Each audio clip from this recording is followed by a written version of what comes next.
Sophie Holland learned to move quietly in the world of adults, careful with her words, careful with her eyes.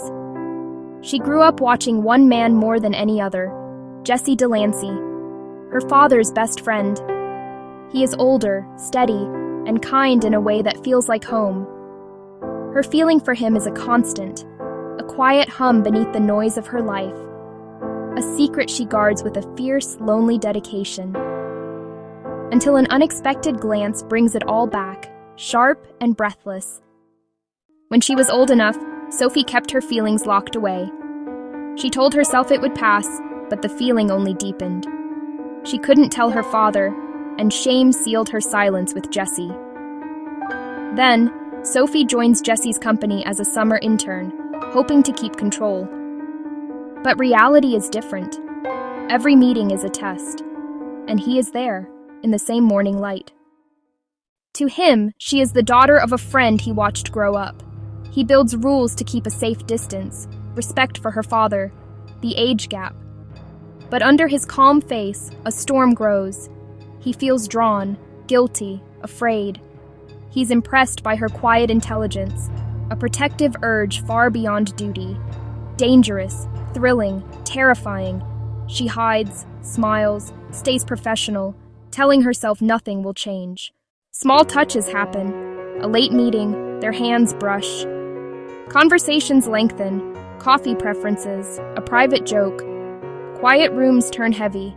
An elevator becomes a universe of tension. A shared glance feels more intimate than touch. They orbit each other. On the edge of a cliff they pretend not to see. The pretense is exhausting. The walls are thin. Something has to give. One night, everything changes.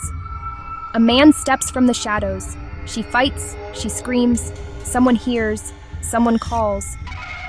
Jesse hears the news like lightning. He does not think. He goes.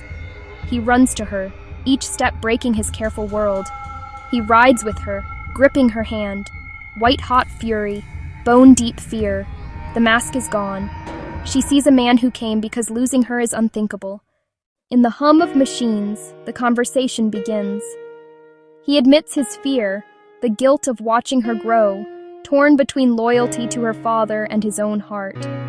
She loved him as a child. The feeling never left. They admit to a love the world will condemn, finding a strange peace in the raw, liberating truth. In a room for healing bodies, they begin to heal old, secret wounds. Danger follows confession. The attack becomes news, his protectiveness visible to all. Jesse's ex-wife resurfaces, and the office becomes a minefield of rumor. Sophie's father hears a twisted version. The confrontation is ugly. A hero's warmth goes cold as she understands the price. She thinks of leaving, but Jesse does not hide.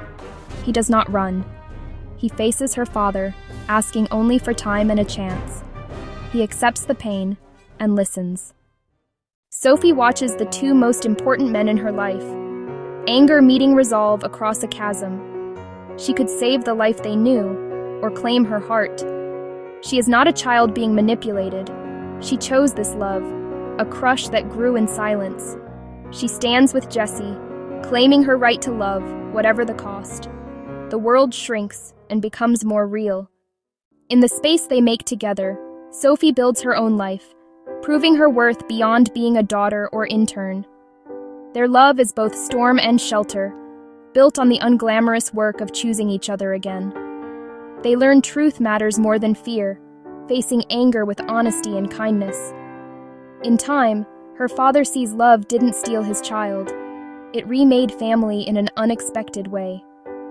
The love that waited doesn't disappear. It waits for the world to catch up. It is not perfect, but it is honest. To claim love is to accept the world may not approve, but for the person who is your home, it is worth the fight. When a forbidden love is brave enough to be honest through pain, it earns the right to breathe in the daylight. Sophie and Jesse stand together, ready for whatever comes next, because they are finally facing it together. The silence is over.